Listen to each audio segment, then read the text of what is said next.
Hi hello friends, welcome back my YouTube channel. ಎಲ್ಲರೂ ಹೇಗಿದ್ದೀರಾ? I hope ನೀವೆಲ್ಲರೂ ಚೆನ್ನಾಗಿದ್ದೀರಾ ಅಂತ ಅಂದ್ಕೊಂಡಿದ್ದೀನಿ. ಎಲ್ರಿಗೂ ಗುಡ್ ಮಾರ್ನಿಂಗ್. ಮಾರ್ನಿಂಗ್ ರೊಟೀನ್ ವಿಡಿಯೋಗೆ ಮತ್ತೊಮ್ಮೆ ನಿಮಗೆ ಸ್ವಾಗತ. ಸೊ ಫ್ರೆಂಡ್ಸ್, ಬೆಳಗ್ಗೆ 5:30ಗೆಲ್ಲ ಬೇಗ ಎದ್ದೆ. ಇವತ್ತು ಬೇಗ ಎದ್ದು ಮುಖ ಎಲ್ಲ ತಗೊಂಡು ಪಾತ್ರೆ ತೊಳೆಯೋಣ ಅಂತ ಹೇಳ್ಬಿಟ್ಟು ತೊಳಿತಿದ್ದೀನಿ ಫ್ರೆಂಡ್ಸ್. ನೈಟು ತೊಳೆಯೋಕ್ಕೆ ಸ್ವಲ್ಪ ಲೇಟ್ ಆಯಿತು, ಮಲ್ಕೊಂಬಿಟ್ಟೆ. ಸ್ವಲ್ಪ ಸುಸ್ತಾಗಿತ್ತು ಅಂತ ಹೇಳ್ಬಿಟ್ಟು ಮಲ್ಕೊಂಬಿಟ್ಟೆ. ಅದಕ್ಕೆ ಬೆಳಗ್ಗೆ ಪಾತ್ರೆ ಎಲ್ಲ ತೊಳೆದೆ. ಏನು ಚಳಿ ಫ್ರೆಂಡ್ಸ್, ಬೆಂಗಳೂರಲ್ಲಿ ಸಕ್ಕ ಚಳಿ ಇದೆ. ಅದಕ್ಕೆ ಬೇಗ ಬೇಗ ಪಾತ್ರೆ ತೊಳೆದ್ಬಿಟ್ಟು ಕಸ ಎಲ್ಲ ಗುಡಿಸಿ ನೆಲ ಒರೆಸ್ತಾ ಇದ್ದೀನಿ ಫ್ರೆಂಡ್ಸ್. ನೆಲ ಒರೆಸಿ ಮನೆ ಮುಂದೆ ರಂಗೋಲಿ ಎಲ್ಲ ಹಾಕಿ ಎಲ್ಲ ಮನೆ ಕ್ಲೀನಿಂಗ್ ಎಲ್ಲ ಮುಗಿಸ್ತಿದ್ದೀನಿ ಫ್ರೆಂಡ್ಸ್. ಯಾರು ಇನ್ನೂ ನನ್ನ ಚಾನಲ್ನ ಸಬ್ಸ್ಕ್ರೈಬ್ ಮಾಡದೇ ನೋಡ್ತಾ ಇದ್ದರೆ ಪ್ಲೀಸ್ ಚಾನಲ್ನ ಸಬ್ಸ್ಕ್ರೈಬ್ ಮಾಡ್ಕೊಂಡು ನೋಡಿ ಫ್ರೆಂಡ್ಸ್. ಹಾಗೆ ನಿಮ್ಮ ಫ್ಯಾಮಿಲಿ ಆ್ಯಂಡ್ ಫ್ರೆಂಡ್ಸ್ಗೆ ಶೇರ್ ಮಾಡಿ, ಪ್ಲೀಸ್ ಸಪೋರ್ಟ್ ಮಾಡಿ.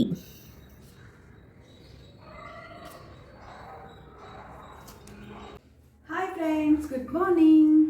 ಬೆಳಗ್ಗೆ ಬೇಗ ಎದ್ದಿರೋದ್ರಿಂದ ಮನೆ ಕೆಲಸ ಎಲ್ಲ ಪಟ್ ಅಂತ ಮುಗಿಸ್ಬಿಟ್ಟೆ ಫ್ರೆಂಡ್ಸ್.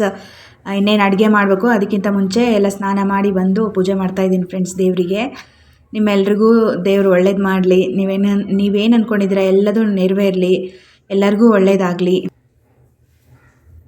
ಪೂಜೆ ಮಾಡೋಕ್ಕಿಂತ ಮುಂಚೆ ವಿಭೂತಿ ಹಚ್ಕೊಂಡು ಪೂಜೆ ಮಾಡ್ತಾಯಿದ್ದೀನಿ ಫ್ರೆಂಡ್ಸ್. ನಿಮ್ಗೆ ಯಾರಿಗೆಲ್ಲ ಪೂಜೆ ಮಾಡೋದಕ್ಕೆ ಅಥವಾ ಧ್ಯಾನ ಮಾಡೋದಕ್ಕೆ ಇಷ್ಟ ಅಂತ ಹೇಳ್ಬಿಟ್ಟು ಕಮೆಂಟ್ ಬಾಕ್ಸಲ್ಲಿ ತಿಳಿಸಿ ಫ್ರೆಂಡ್ಸ್. ನನಗಂತೂ ಪೂಜೆ ಮಾಡೋದು, ಮನೆ ಕೆಲಸ ಮಾಡೋದು ಆ್ಯಂಡ್ ಮೇನ್ ಕುಕ್ಕಿಂಗ್ ಮಾಡೋದು, ಹಾಗೆ ಧ್ಯಾನ ಮಾಡೋದು, ಇದೆಲ್ಲ ನಂಗೆ ತುಂಬ ಅಂದರೆ ತುಂಬ ಇಷ್ಟ ಫ್ರೆಂಡ್ಸ್. ಅದಕ್ಕೆ ನಾನು ಡೈಲಿ ಅದೇ ಒಂದು ರೊಟೀನ್ ಮಾಡ್ಕೊಂಬಿಟ್ಟಿದ್ದೀನಿ. ಬೆಳಗ್ಗೆ ಸ್ವಲ್ಪ ಬೇಗ ಎದ್ದುಬಿಟ್ರೆ ಫ್ರೆಂಡ್ಸ್, ಮನೆ ಕೆಲಸ ಅಥವಾ ನಮ್ಮ ಏನೇನು ಪರ್ಸ್ನಲ್ ಕೆಲಸ ಇದ್ರೂ ಬೇಗ ಬೇಗ ಮುಗಿಸ್ಕೋಬೋದು ಫ್ರೆಂಡ್ಸ್. ಲೇಟಾಗಿ ಎದ್ರೆ ಅಂತಂದರೆ ಯಾವ ಕೆಲಸನೂ ಆಗೋದಿಲ್ಲ. ಅದಕ್ಕೆ ಸ್ವಲ್ಪ ಸೂರ್ಯೋದಯಕ್ಕಿಂತ ಮುಂಚೆ ಎದ್ದೇಳೋದು ತುಂಬ ಒಳ್ಳೆಯದು. ಹಂಗೆ ನಾನು ಇವತ್ತು 5:30ಗೆ ಎದ್ದು ಬಡ ಬಡ ಕೆಲಸ ಮಾಡ್ತಾಯಿದ್ದೀನಿ ಫ್ರೆಂಡ್ಸ್. ಹಂಗೆ ನಮ್ಮ ಅಕ್ಕ ಆಫೀಸ್ಗೆ ಹೋಗ್ತಾಳೆ. ಅದಕ್ಕೆ ಅವಳಿಗೂ ಒಂದು ಬಾಕ್ಸ್ ಮಾಡಬೇಕಲ್ವಾ, ಅದಕ್ಕೆ ಅಡುಗೆ ಮಾಡೋಣ ಅಂತ ಹೇಳ್ಬಿಟ್ಟು ಇನ್ನೇನು ಪೂಜೆ ಮಾಡಿ ಧ್ಯಾನ ಮಾಡ್ತಾಯಿದ್ದೀನಿ ಫ್ರೆಂಡ್ಸ್. ಧ್ಯಾನ ಮಾಡಿಬಿಟ್ಟು ಅಡುಗೆ ಸ್ಟಾರ್ಟ್ ಮಾಡಬೇಕು ಇವಾಗ. ನನಗೆ ಧ್ಯಾನ ಮಾಡೋದಂದರೆ ತುಂಬ ಇಷ್ಟ ಫ್ರೆಂಡ್ಸ್. ಅದಕ್ಕೆ ನಾನು ಡೈಲಿ ಪೂಜೆ ಮಾಡಿ ಸ್ವಲ್ಪ ಒಂದು 5 ನಿಮಿಷನಾದರೂ, ಅಟ್ಲೀಸ್ಟ್ 5 ನಿಮಿಷನಾದರೂ ಧ್ಯಾನ ಮಾಡ್ತೀನಿ ಫ್ರೆಂಡ್ಸ್. ಧ್ಯಾನ ಮಾಡಿ ಹಂಗೆ ದೇವರ ಜಪ ಕೂಡ ಮಾಡಿಬಿಟ್ಟು ನನ್ನ ದಿನವನ್ನು ಸ್ಟಾರ್ಟ್ ಮಾಡ್ತೀನಿ ಫ್ರೆಂಡ್ಸ್. ನೀವು ಕೂಡ ಧ್ಯಾನ ಮಾಡಿ, ನಿಮಗೂ ಮನಸ್ಸಿಗೆ ಶಾಂತಿ ಸಿಗುತ್ತೆ. ಯಾವುದೇ ಚಿಂತೆ ಅಥವಾ ಯಾವುದೇ ನೆಗೆಟಿವ್ ಥಿಂಕಿಂಗ್ ಏನಾದರೂ ಬಂತು ಅಂದರೆ ಅದನ್ನೆಲ್ಲದನ್ನು ಕುಕ್ಕಿಂಗ್ ಸ್ಟಾರ್ಟ್ ಮಾಡ್ತಾಯಿದ್ದೀನಿ ಫ್ರೆಂಡ್ಸ್. ಇವತ್ತು ರೊಟ್ಟಿ ಮತ್ತು ಹುರುಳಿಕಾಳು ಪಲ್ಯ ಮಾಡೋಣ ಅಂತ ಹೇಳ್ಬಿಟ್ಟು ಮಾಡ್ತಾಯಿದ್ದೀನಿ. ಕುಕ್ಕರಲ್ಲಿ ಹುರುಳಿಕಾಳನ್ನ ಒಂದು ಸ್ವಲ್ಪ ಕ್ಲೀನಾಗಿ ವಾಶ್ ಮಾಡಿಬಿಟ್ಟು ಕುಕ್ಕರಲ್ಲಿ ಹಾಕಿ ಅದ್ರ ಜೊತೆಗೆ ನೀರು ಸ್ವಲ್ಪ ಉಪ್ಪು ಸೇರಿಸ್ಬಿಟ್ಟು ಕುಕ್ಕರಿಗೆ ಇಡ್ತಾಯಿದ್ದೀನಿ ಫ್ರೆಂಡ್ಸ್. ಒಂದು 4 ವಿಸಿಲ್ ಆಯಿತು ಅಂತಂದರೆ ಒಂದು ಸ್ವಲ್ಪ ಪರವಾಗಿಲ್ಲ, ಚೆನ್ನಾಗಿ ಬೆಂದಿರುತ್ತೆ ಫ್ರೆಂಡ್ಸ್ ಹುರುಳಿಕಾಳು. ಇನ್ನೂ ಜಾಸ್ತಿ ಸ್ಮೂತಾಗಿ ಬೇಕು ಅಂತಂದರೆ ಇನ್ನೊಂದೆರಡು ವಿಸಿಲ್ ಜಾಸ್ತಿ ಹಾಕ್ಸ್ಕೋಬೇಕಾಗುತ್ತೆ. ಇವಾಗ ಕುಕ್ಕರಲ್ಲಿ ಇಟ್ಬಿಟ್ಟು ಗ್ಯಾಸ್ ಆನ್ ಮಾಡಿಬಿಟ್ಟು ಇಟ್ಟಿದ್ದೀನಿ ಫ್ರೆಂಡ್ಸ್. ಈ ಕಡೆ ಇನ್ನೊಂದು ಒಲೆಗೆ ನಾನು ಸ್ವಲ್ಪ ಬಿಸಿನೀರು ಕುಡಿಯೋಣ ಅಂತ ಹೇಳ್ಬಿಟ್ಟು ನೀರು ಕಾಯಿಸ್ಕೊಳ್ತಾ ಇದ್ದೀನಿ ಫ್ರೆಂಡ್ಸ್. ಬೆಳಗ್ಗೆ ಬರೀ ಹೊಟ್ಟೆಲಿ ಬಿಸಿನೀರು ಕುಡಿದ್ರಿ ಅಂತಂದರೆ ತುಂಬ ಒಳ್ಳೆಯದು ಫ್ರೆಂಡ್ಸ್. ಅದಕ್ಕೆ ನಾನು ಡೈಲಿ ಸ್ವಲ್ಪ ಬಿಸಿನೀರು ಕುಡಿಯೋದ್ರಿಂದನೇ ಸ್ಟಾರ್ಟ್ ಮಾಡ್ತೀನಿ. ಒಂದು ಕಡೆ ನೀರು ಬಿಸಿ ಮಾಡೋದಕ್ಕೆ ಇಟ್ಟಿದ್ದೀನಿ ಫ್ರೆಂಡ್ಸ್, ನೀರು ಕುಡಿಯೋಣ ಅಂತ ಹೇಳ್ಬಿಟ್ಟು. ಇನ್ನೊಂದು ಕಡೆ ಕುಕ್ಕರಲ್ಲಿ ಹುರುಳಿಕಾಳು ಕುದಿಯೋಕ್ಕೆ ಇಟ್ಟಿದ್ದೀನಿ.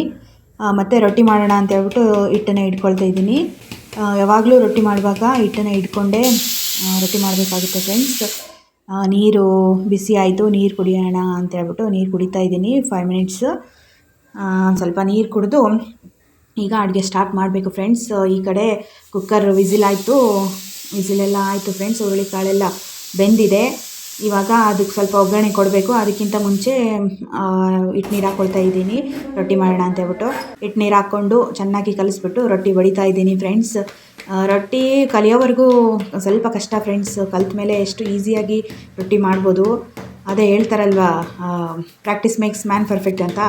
ಇದು ನನಗಂತೂ ಅನ್ವಯಿಸುತ್ತೆ ಅಂತ ಅನ್ಕೋತೀನಿ. ಅಷ್ಟು ಪರ್ಫೆಕ್ಟಾಗಿ ಬರದೇ ಇರ್ಬೋದು, ಬಟ್ ಮುಂಚೆಗೆ ಹೋಲಿಕೆ ಮಾಡಿದ್ರೆ ಅಂತಂದರೆ ಇವಾಗ ಒಂದು ಸ್ವಲ್ಪ ಚೆನ್ನಾಗಿ ರೊಟ್ಟಿ ಮಾಡೋದು ಕಲ್ತಿದ್ದೀನಿ. ಅದು ಮಾತ್ರ ನಂಗೆ ಖುಷಿ ಇದೆ. ರೊಟ್ಟಿ ಮಾಡೋದೆಲ್ಲ ಕಂಪ್ಲೀಟಾಗಿ ಮುಗೀತು ಫ್ರೆಂಡ್ಸ್. ಪಲ್ಯ ಮಾಡೋಣ ಅಂತ ಹೇಳ್ಬಿಟ್ಟು ಸ್ಟವ್ ಮೇಲೆ ಗುಂಡಿ ಇಟ್ಬಿಟ್ಟು ಆಯಿಲ್ ಹಾಕ್ತಾಯಿದ್ದೀನಿ ಫ್ರೆಂಡ್ಸ್. ಆಯಿಲ್ ಬಿಸಿ ಆಯಿತು. ಇವಾಗ ಜೀರಿಗೆ ಸಾಸಿವೆ ಎಲ್ಲ ಹಾಕಿದೆ. ಅದು ಚಟಪಟ ಸಿಡಿಯುವಾಗ ಒಂದು ಸ್ವಲ್ಪ ಬೆಳ್ಳುಳ್ಳಿ ಸೇರಿಸಿದೆ ಫ್ರೆಂಡ್ಸ್. ಅದ್ರ ಜೊತೆಗೆ ಸ್ವಲ್ಪ ಮೆಣಸಿನ್ಕಾಯಿ ಹಾಕಿದೆ. ಖಾರನೂ ಕೂಡ ಹಾಕ್ಬೋದು. ನಾನು ಮೆಣಸಿನ್ಕಾಯಿ ಸೇರಿಸಿದ್ದೀನಿ ಇವಾಗ. ಅದ್ರ ಜೊತೆಗೆ ಹುರುಳಿಕಾಳನ್ನೆಲ್ಲ ಸ್ವಲ್ಪ ಕಟ್ಟನ್ನೆಲ್ಲ ಬಸಿದ್ಬಿಟ್ಟು ಅದರಲ್ಲಿ ಸೇರಿಸ್ತಾ ಇದ್ದೀನಿ ಫ್ರೆಂಡ್ಸ್. ಅದನ್ನೊಂದು 2 to 5 ಮಿನಿಟ್ಸ್ವರೆಗೂ ಚೆನ್ನಾಗಿ ಫ್ರೈ ಮಾಡಬೇಕು ಫ್ರೆಂಡ್ಸ್. ಫ್ರೈ ಮಾಡಿ ಸ್ವಲ್ಪ ಅರಿಶಿನ ಅದ್ರ ಜೊತೆಗೆ ರುಚಿಗೆ ತಕ್ಕಷ್ಟು ಸ್ವಲ್ಪ ಉಪ್ಪು ಸೇರಿಸ್ಕೊಂಡು ಒಂದು ನಿಮಿಷ ಬಿಟ್ಬಿಟ್ಟು ಸ್ಟವ್ ಆಫ್ ಮಾಡ್ಕೋಬೇಕು ಫ್ರೆಂಡ್ಸ್. ಈ ಕಡೆ ಪಲ್ಯ ರೆಡಿ ಆಯಿತು, ರೊಟ್ಟಿ ಕೂಡ ರೆಡಿ ಆಯಿತು. ಹಂಗೆ ನಮ್ಮ ಅಕ್ಕಗೆ ಬಾಕ್ಸ್ ಕೂಡ ರೆಡಿ ಮಾಡಿದೆ ಫ್ರೆಂಡ್ಸ್. ರೆಡಿ ಮಾಡಿಬಿಟ್ಟು ರೊಟ್ಟಿ ಮಾಡಿದ್ದೆಲ್ಲ ಕ್ಲೀನಾಗಿ ವಾಶ್ ಮಾಡಿ ಅದೆಲ್ಲ ಕ್ಲೀನ್ ಮಾಡಿಬಿಟ್ಟು ಊಟ ಮಾಡೋಣ ಅಂತ ಹೇಳ್ಬಿಟ್ಟು ಕೂತ್ಕೊಂಡಿದ್ದೀನಿ. ರೊಟ್ಟಿ ಹುರುಳಿಕಾಳು ಪಲ್ಯ ಟೇಸ್ಟ್ ನೋಡಿದೆ ಫ್ರೆಂಡ್ಸ್, ತುಂಬ ಚೆನ್ನಾಗಿತ್ತು. ನೀವು ಕೂಡ ಮನೇಲಿ ಮಾಡ್ಕೊಳ್ಳಿ. ಬ್ಯಾಚುಲರ್ಸ್ ಆಗಿರ್ಬೋದು ಅಥವಾ ರೂಮ್ ಮಾಡಿ ಓದ್ತಾ ಇರ್ತಾರಲ್ವ, ಅವರಿಗೆಲ್ಲ ಈಸಿಯಾಗಿ ಮಾಡ್ಕೋಬೋದು ಫ್ರೆಂಡ್ಸ್. ಇದು ತುಂಬ ಈಸಿ ವೇಯಲ್ಲಿ ಮಾಡ್ಕೋಬೋದು ಹುರುಳಿಕಾಳು ಪಲ್ಯ. ಹಾಗೆ ಮನೆಯಿಂದ ಅಥವಾ ಹೊರಗಡೆಯಿಂದ ರೊಟ್ಟಿ ತೊಗೊಂಬಂದ್ಬಿಟ್ಟು ಈ ರೀತಿ ಹುರುಳಿಕಾಳು ಪಲ್ಯ ಈಸಿಯಾಗಿ ಮಾಡ್ಕೊಂಡು ಆರಾಮಾಗಿ ತಿನ್ಕೋಬೋದು ಫ್ರೆಂಡ್ಸ್. ಐ ಹೋಪ್ ನಿಮಗೆಲ್ಲ ಈ ವಿಡಿಯೋ ಇಷ್ಟ ಆಯಿತು ಅಂತ ಅಂದ್ಕೊಂಡಿದ್ದೀನಿ. ನೆಕ್ಸ್ಟು ನಾಳೆ ಮತ್ತೆ ಮಾರ್ನಿಂಗ್ ರೊಟೀನ್ ವಿಡಿಯೋದೊಂದಿಗೆ ಮತ್ತೆ ನಾಳೆ ಬರ್ತೀನಿ ಫ್ರೆಂಡ್ಸ್. ಅಲ್ಲಿವರೆಗೂ keep watching, keep supporting, keep loving. Love you all. Take care. ಯಾವಾಗಲೂ ಖುಷಿಯಾಗಿರಿ, ನಗ್ನಗ್ತಾ ಇರಿ. ಬಾಯ್.